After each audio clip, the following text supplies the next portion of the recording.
नमस्कार, आप देख रहे हैं सिटी पोस्ट लाइव और मैं हूं दीपक शर्मा। हैदराबाद से सांसद असदुद्दीन ओवैसी जो एआईएमआईएम के सुप्रीमो हैं, वे बिहार आए और बवाल भरा भाषण न दें, ऐसा हो नहीं सकता है। तो उन्होंने आज भी किशनगंज में बवाल भरा भाषण दिया है।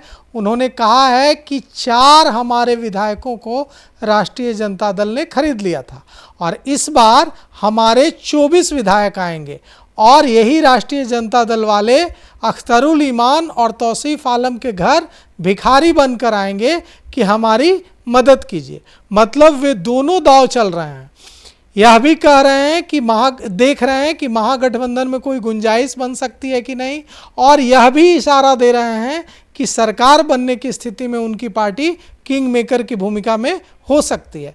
तो ओवैसी के भाषण का क्या मतलब है, क्या इशारा है, इस पर बात करने के लिए हमारे साथ हैं वरिष्ठ पत्रकार श्रीकांत प्रत्युष। तो ओवैसी ने जो आज इशारा दिया है, कई तरह के इशारे दिए हैं, उनके क्या मायने हैं? देखिए दीपक, पहले ओवैसी के हमले का अर्थ समझने के लिए बिहार में मुस्लिम समाज के अहमियत को समझना पड़ेगा। तो बिहार एक ऐसा राज्य है जहां पर 17% से ज़्यादा 17.7% मुस्लिम आबादी है। अभी जो जातीय जनगणना हुई है बिहार में, उसके अनुसार लगभग 18% मुसलमान हैं, 14% से ऊपर यादव हैं। तो मुसलमान कितने अहमियत रखते हैं चुनाव में, जिसको चाहे उसका खेल बिगाड़ दें, जिसका चाहे खेल बना दें, और यही वो करते रहे। बिहार में 243 सीटें हैं विधानसभा की, और इनमें से 47 सीटों पर मुस्लिम मतदाताओं का दबदबा है, यानी 50% वोट है। अब सोचिए, 50% वोट एक मुश्त जहाँ चला जाए तो क्या होगा। और कई ऐसी सीटें हैं, करीब 11 सीटें हैं जहाँ पर 40% मुस्लिम वोटर्स हैं। तो ये आप सोच लीजिए कि 47 और 11 कितनी सीटें हो गई, लगभग 60 सीटें हो गई।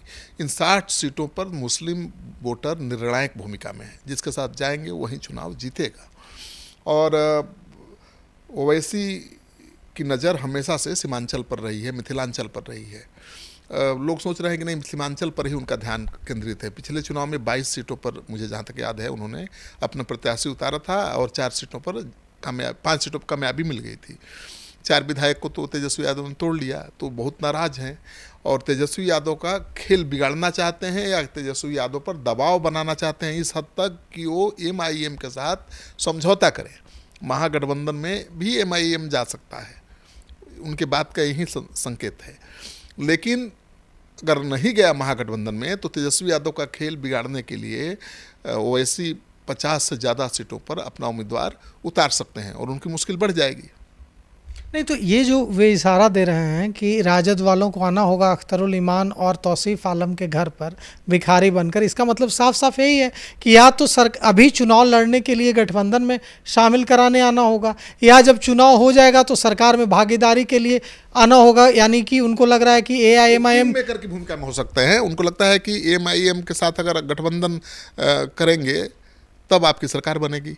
अगर आपने नहीं गठबंधन किया तो किंग मेकर की भूमिका में एमआईएम होगा, और तेजस्वी यादव को सरकार बनाने के लिए एमआईएम के पास ही आना पड़ेगा, जिसके 4 विधायकों को उन्होंने खरीद लिया। उनका आरोप यही है, खरीद लिया कहते हैं।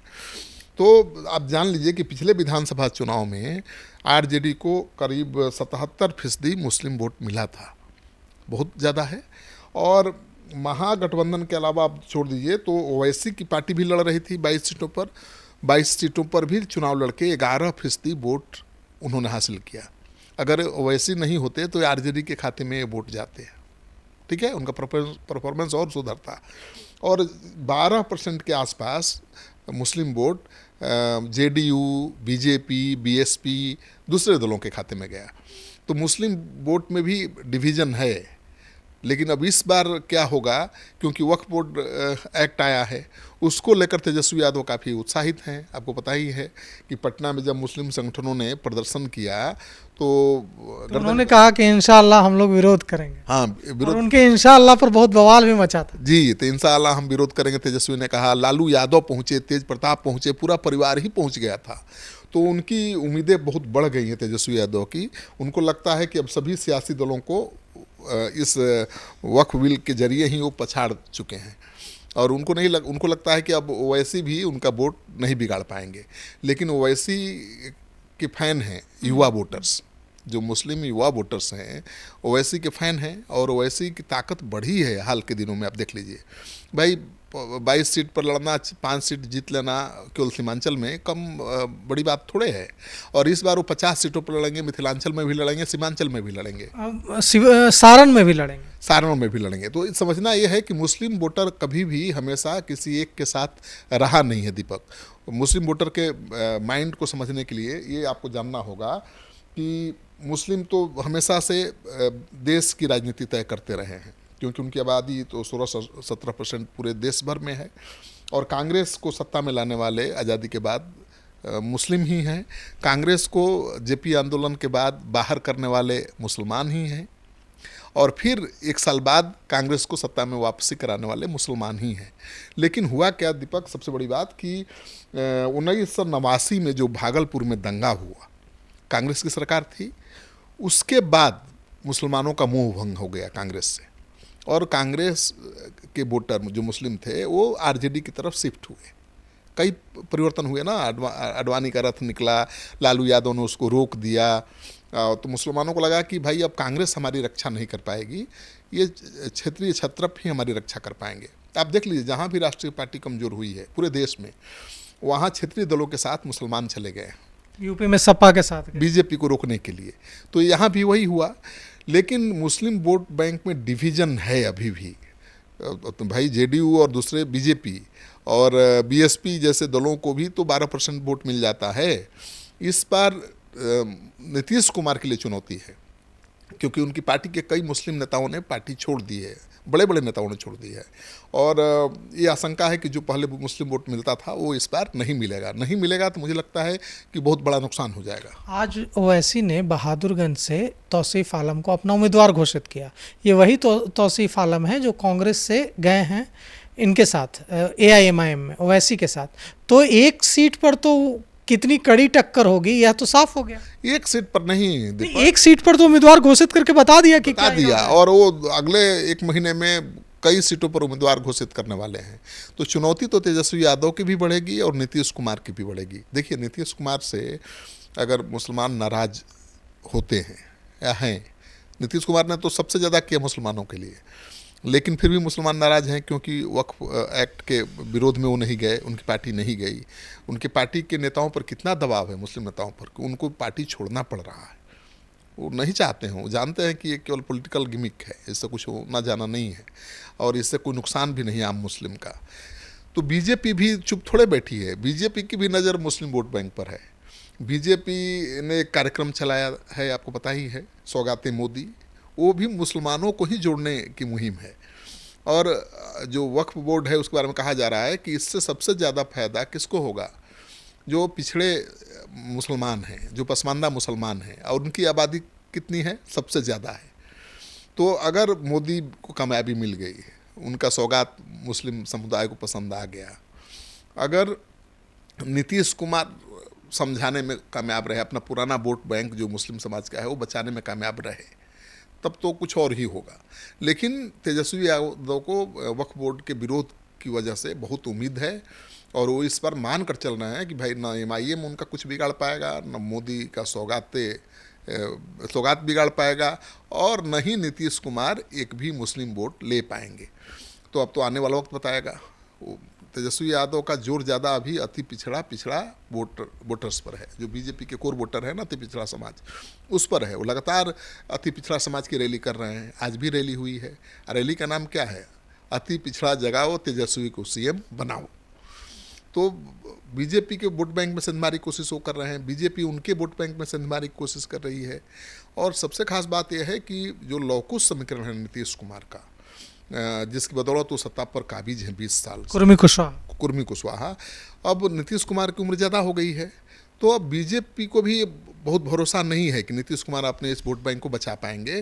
तो उसने भी इस वोट बैंक को लुभाने के लिए, अपना बनाने के लिए अभियान छेड़ दिया है। अपने कई कुर्मी कुशवाहा नेताओं को मैदान में उतार दिया है, मंत्री भी बनाया कृष्ण कुमार मंटू पटेल को इंजीनियर सुनील, हाँ उन्होंने रैली की, उनको मंत्री बना दिया। प्रणव प्रकाश, तो जो मुस्लिम कुर्मी और कुशवाहा नेता हैं उनको बीजेपी भी बढ़ा रही है।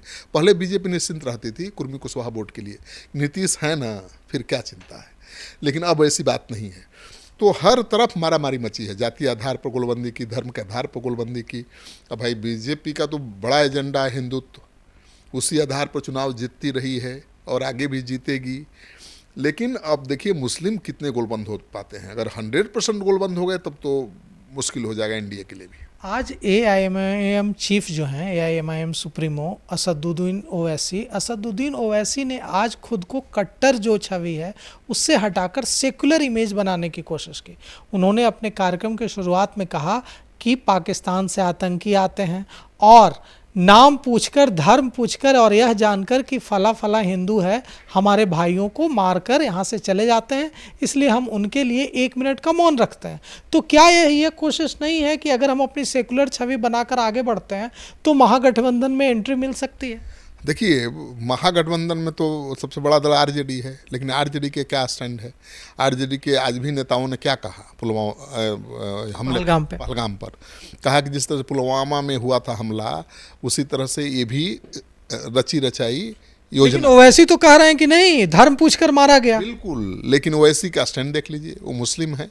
अगर वो कह रहे हैं कि नहीं भाई धर्म पूछकर मारा गया है, उन्होंने कहा कि मजहब पूछकर मारा गया हमारे भाइयों को, जवाब देना चाहिए। और पाकिस्तान को उन्होंने चेतावनी दी।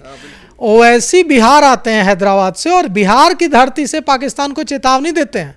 अब देखिए बिहार ही नहीं पूरे देश भर में देख लीजिए ना, जो मुस्लिम समाज के लोग हैं सड़कों पर उतरे, विरोध जताया, पाकिस्तान पर हमले की मांग की और कहा कि भाई पाकिस्तान के वालों नेस्तनाबूद करना चाहिए। हाँ, नेस्तनाबूद करना चाहिए, उनके घर में घुस के मारना चाहिए। और इस सेंटिमेंट को तेजस्वी यादव की पार्टी क्यों नहीं समझ पा रही है? आज भी बीमा भारती ने कह दिया ये साजिश है भारतीय जनता पार्टी की, पहलगाम हमला। अब बताइए, तो मुझे लगता है कि थोड़ा सा बैलेंस, संतुलन बना के चलना पड़ेगा तेजस्वी यादव को। अब मुस्लिम वोट बैंक को लुभाने के लिए, जोड़ने के लिए कहीं वो हिंदू वोट बैंक को न गंवा दें, ये भी तो खतरा है। इसमें मेरा एक और सवाल है कि जब भी ओवैसी सक्रिय होते हैं तो कहीं ना कहीं पोलराइजेशन होता है। तो सवाल सिर्फ मुस्लिम वोटों में विभाजन का नहीं है, सवाल यह भी है कि अगर पोलराइजेशन होगा तो भारतीय जनता पार्टी मजबूत होगी। और ओवैसी इसीलिए तो हिंदू के खिलाफ नहीं बोल रहे हैं, हिंदू सेंटिमेंट के खिलाफ कहाँ बोल रहे हैं? वो तो आतंकी हमले की निंदा कर रहे हैं। वो नहीं चाहते हैं कि हिंदुओं का पोलराइजेशन हो। बात समझिए, बीजेपी ने भी तो, बीजेपी के पास भी मास्टर स्ट्रोक है। एक तो जातीय जनगणना और दूसरा ये हमला, आतंकी हमला। आतंकी हमला का जवाब बीजेपी की सरकार, इंडिया की सरकार जरूर देगी। 6 महीने का वक्त है भाई, 6 महीने में जरूर हो जाएगा। बड़ा हमला होगा पाकिस्तान पर, बड़ा स्ट्राइक होने जा रहा है, देख लीजिएगा, और उसका सीधा फायदा बीजेपी को मिलेगा। और वैसे इसीलिए वो बहुत संभल कर बोल रहे हैं। वो उस हमले में मारे गए लोगों के प्रति सांत्वना व्यक्त कर रहे हैं, श्रद्धांजलि दे रहे हैं और पाकिस्तान को घर में घुस के मारने की चेतावनी दे रहे हैं। तो तेजस्वी यादव की पार्टी को कब ये बात समझ में आएगी? अब उनकी पार्टी के लोग तो जिंदाबाद के नारे लगाते हैं पाकिस्तान के। अब लखीसराय में लगा तो पाकिस्तान जिंदाबाद के नारे आप लगाएंगे और उस बिहार में जहाँ के मुसलमान पाकिस्तान के खिलाफ आग उगल रहे हैं, तो इससे नुकसान हो सकता है ना भाई। मुसलमान की देशभक्ति पर क्यों शक कर रहे हैं? मुसलमान क्यों पाकिस्तान जिंदाबाद से खुश होगा? मुसलमान जो भारत का मुसलमान है वो भारत जिंदाबाद से खुश होगा कि पाकिस्तान जिंदाबाद से खुश होगा? तो अपने पार्टी के लोगों को समझाना पड़ेगा कि भाई पाकिस्तान जिंदाबाद मत करो, भारत जिंदाबाद करो। भारत के मुसलमान पाकिस्तान के नहीं हैं, वो भारत के हैं, वो भारत के प्रति देशभक्ति है उनकी। तो हमारे मैनेजिंग एडिटर ने एक बड़ी बात कही, हमारे मैनेजिंग एडिटर श्रीकांत प्रति, उसने कहा कि पाकिस्तान जिंदाबाद करके खुश करने की अगर कोशिश कोई मुसलमानों को करता है तो यह मुसलमानों की देशभक्ति पर सवाल उठाना हो गया ना।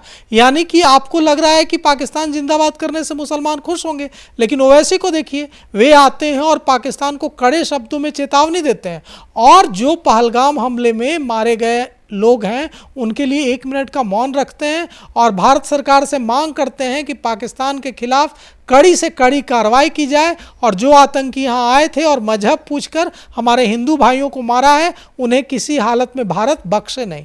तो यह जो स्टैंड का फर्क है, इसे कब राष्ट्रीय जनता दल के वे नेता समझेंगे जो अब भी कहीं ना कहीं तुष्टीकरण की राजनीति करने की कोशिश कर रहे हैं और ऐसे नारे लगाकर भारत के मुसलमानों को खुश करने की कोशिश कर रहे हैं जो नारे हमारे अल्पसंख्यकों को पसंद नहीं है, या उन्होंने सड़क पर उतरकर साबित कर दिया है। तो फिलहाल इस खबर में इतना ही। आगे की खबरों के लिए देखते रहिए सिटी पोस्ट लाइव। शुक्रिया।